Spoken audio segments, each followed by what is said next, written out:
You will die. Not someday far away, not in some distant abstract future. You will die, maybe in 50 years, maybe in 5. Maybe tonight, in your sleep without warning. Your heart will stop beating. Your lungs will stop breathing. Your brain will shut down. And then what? What happens in that exact moment? Where do you go? What do you feel? What do you see? And most terrifying of all, will you still be you? Religion gives you stories, heaven, hell, reincarnation, but they're vague, comforting, designed to ease your fear, not answer your questions. Science says nothing happens. You're just meat and electricity. When the brain dies, you disappear, gone forever, as if you never existed. But Rudolf Steiner didn't give you stories or silence.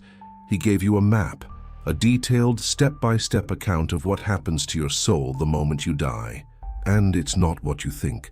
It's not peaceful, it's not instant, it's not like falling asleep. It's a process, a journey. And depending on how you lived, it can be beautiful or it can be hell. Steiner didn't guess. He didn't theorize. He claimed to have seen it. Through what he called spiritual sight, he observed the dying process from the soul's perspective.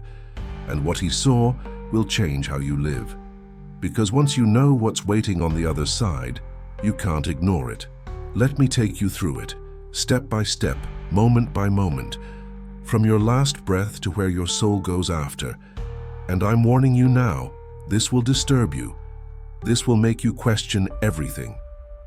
But it will also give you something most people never get, the truth. So take a breath, because we're about to walk through your death together, and by the end, you'll know exactly what's coming. The first thing Steiner wants you to know is this: death is not the end of consciousness. It's the beginning of a different kind of awareness. The moment your heart stops, your physical body shuts down. But you, the real you, the consciousness that's been living inside that body, you don't disappear. You separate. Steiner called this the separation of the etheric body from the physical body. Let me explain what that means. You have 4 bodies, according to Steiner. The physical body, which you can see and touch. The etheric body, which is your life force, your energy field. The astral body, which is your emotions and thoughts. And the ego, which is your true self, your I am consciousness. During life, these 4 bodies are tightly connected, but at death, they begin to separate, and the first separation happens immediately. The moment your heart stops, your etheric body begins to pull away from your physical body. And here's what Steiner saw. In that moment, you experience something called the life panorama. Your entire life, from birth to death, flashes before you, but not like a movie, not from your perspective. You see it from the perspective of everyone you ever interacted with. Every kindness you showed, you feel the joy it brought them. Every cruelty you inflicted, you feel the pain you caused. This is not judgment from God. This is judgment from yourself. You are forced to witness the truth of who you were. And according to Steiner, this lasts about 3 days. 3 days where your etheric body hovers near your physical body, reviewing your life in complete, unflinching detail. This is why many cultures have a 3-day mourning period before burial. They intuitively knew the soul hasn't fully left yet. And here's the terrifying part. If you lived a selfish life, if you hurt people without remorse, if you took and never gave, those 3 days are torture, because you feel, for the first time, the full weight of your actions. You feel the suffering you caused, the betrayal, the pain, and you can't escape it, you can't deny it, you can't rationalize it. You just feel it, all of it, and it breaks you. But if you lived with love, if you gave more than you took, if you tried to be good even when it was hard, those 3 days are peaceful. You see the lives you touched, the kindness you spread, the love you gave, and you feel the gratitude of every soul you helped. Steiner said this is why some people die with a smile on their face. They've already seen their life review, and they know they did well. After 3 days, the etheric body dissolves, It returns to the universe like steam evaporating into air, and what remains is your astral body and your ego. This is the part of you that is truly immortal. This is the part that will continue the journey. And here's where it gets even stranger. Steiner said that after the etheric body dissolves, you enter a realm he called Kamaloka. In English, it means the realm of desires. Kamaloka is not a physical place. It's a state of consciousness. And in this state, you still have all your earthly desires. You still want food, sex, money, pleasure, validation. But you no longer have a physical body to satisfy those desires. Imagine being desperately hungry, but having no mouth to eat with. Imagine craving touch, but having no skin to feel with. Imagine wanting to be seen, but being invisible. That's Kamaloka.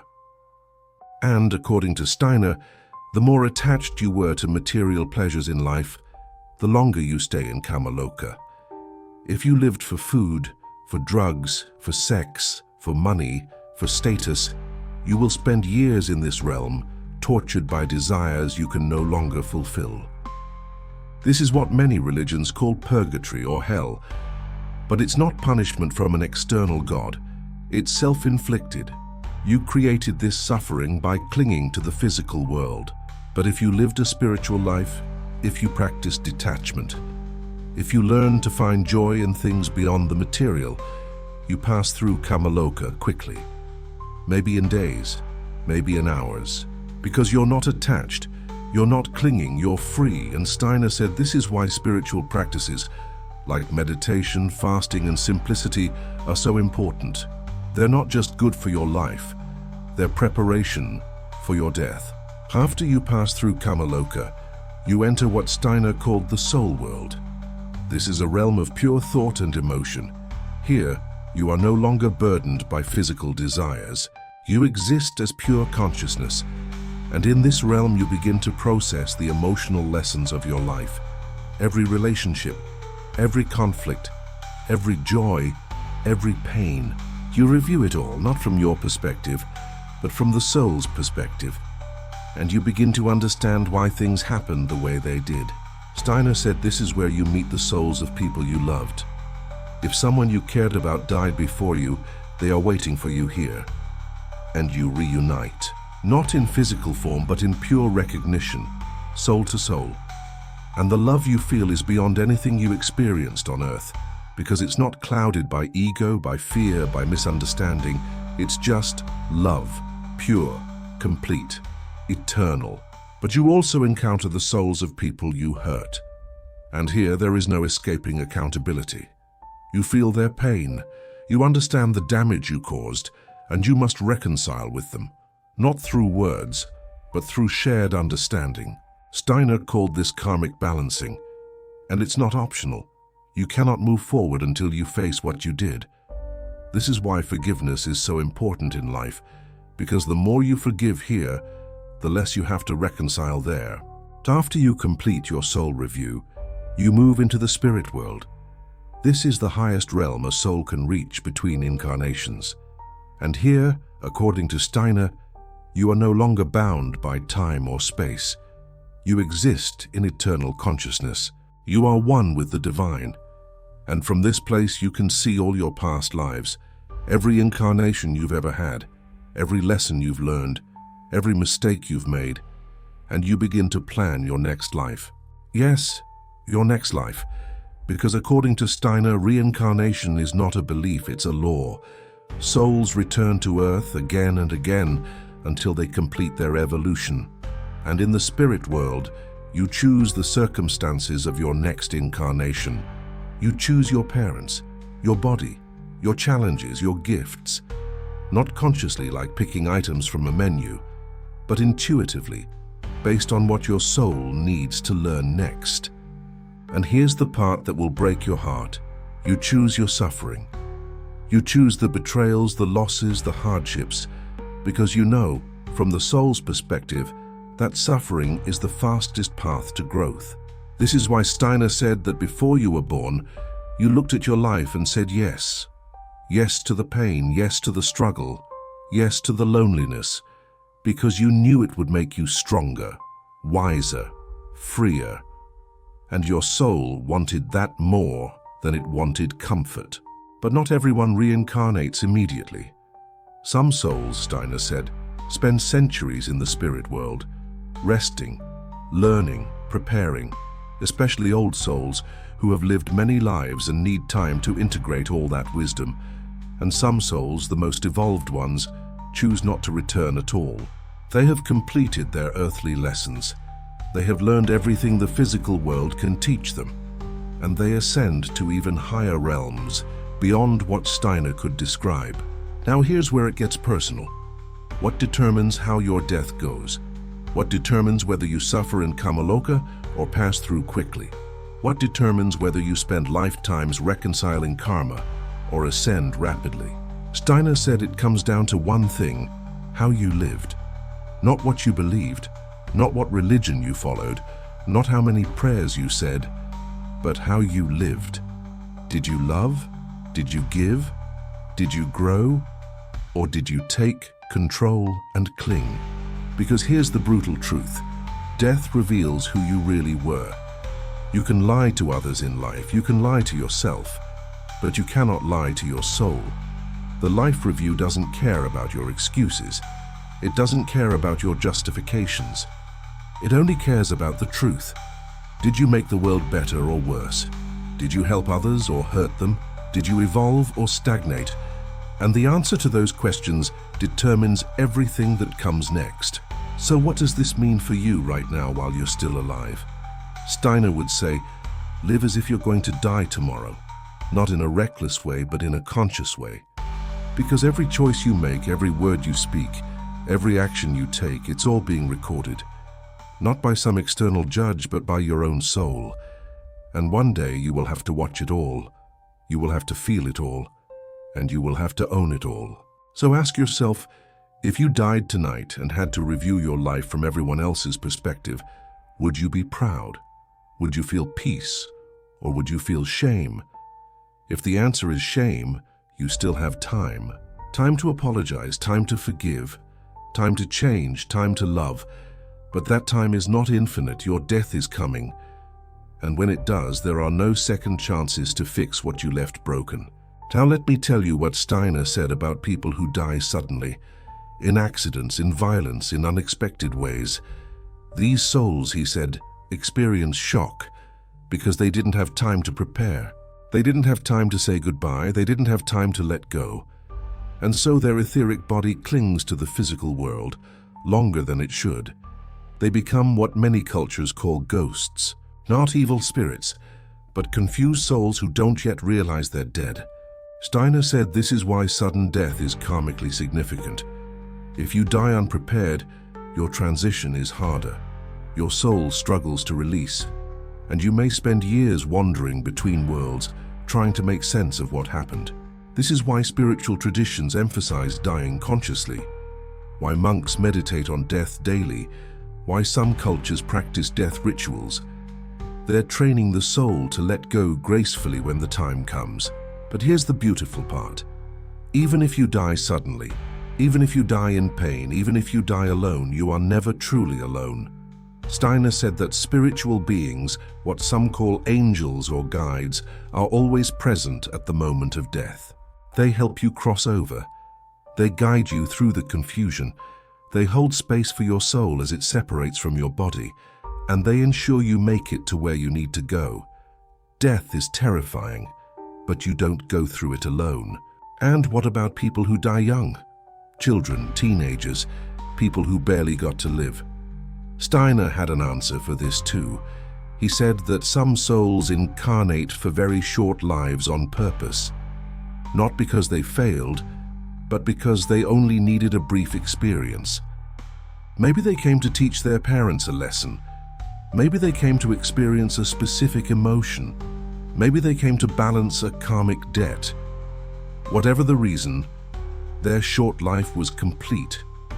It was enough. And they returned to the spirit world satisfied. This is why Steiner said we should never pity the dead, especially not the young dead, because from the soul's perspective, length of life doesn't matter. Quality matters, growth matters, and some souls grow more in 10 years than others grow in 80. So when someone dies young, don't ask why did they die, ask what did their soul come here to learn, and trust that they learned it, and now they're free. Now here's the question everyone wants answered. Do you remember your past lives when you die? Steiner said yes, but not immediately, not in the life review, not in Kamaloka. But once you reach the spirit world, once you've processed your most recent life, the memories return. Do you remember who you were in other bodies, other times, other places? And you see the pattern, you see how each life built on the last, how each lesson led to the next, and you understand your soul's journey. And here's what Steiner said will shock you. You've died before, many times. You've been murdered, you've been loved, you've been rich, you've been poor, you've been powerful, you've been powerless. You've lived in different countries, different centuries, different bodies. And each time you forgot, because forgetting is part of the process. If you remembered everything, you couldn't learn new lessons. You'd be trapped in old patterns. So the universe wipes your memory, and you start fresh, again and again. But some people, Steiner said, remember fragments, déjà vu, unexplained fears, instant connections with strangers, talents you never learned. These are soul memories bleeding through, and the more spiritually aware you become, the more you remember. This is why meditation, past life regression, and deep introspection can unlock memories of who you've been. Your soul never forgets. Your brain just blocks access until you're ready. So what should you do with this information? How should you live knowing what's waiting after death? Steiner's answer is simple. Live for your soul, not your ego. Your ego wants comfort, status, pleasure, control. Your soul wants growth, love, truth, freedom.